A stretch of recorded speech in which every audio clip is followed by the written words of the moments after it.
এই হলো insulin resistance. তাহলে ডায়াবেটিস কেন হয়েছে? কোষে ওভারলোড। পিসিওএস কেন হয়েছে? কোষে ওভারলোড। বুঝতে পারছেন? তো পিসিওএস কেন হয়? তার ইনসুলিন বেশি, ইনসুলিন বেশি থাকলে তার টেস্টোস্টেরন বেড়ে যাবে। এখন মেয়েদের যদি টেস্টোস্টেরন বেশি হয় তাহলে কি হবে? সে পুরুষের মতো হয়ে যাবে। পুরুষদের যেমন মাসিক হয় না, তার হবে না।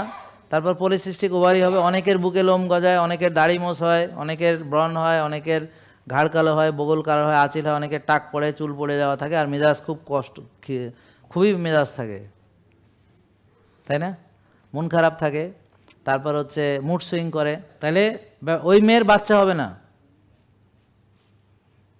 তাহলে সে কষ্টে থাকবে, অনেক মেন্টালি কষ্টে থাকবে, ফিজিক্যালি কষ্টে থাকবে, পারিপার্শ্বিক অনেক কথা শুনতে হবে।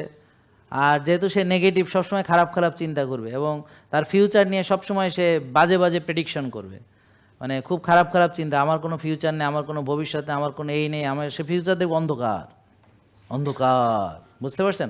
আর অতীতে সব খারাপ খারাপ স্মৃতি তার সারাক্ষণ মনে হবে। মেলে তোমার নাকি? হ্যাঁ, বুঝতে পারছেন? এইভাবে, তো এইভাবে সে খুব কষ্টের ভিতরে থাকবে।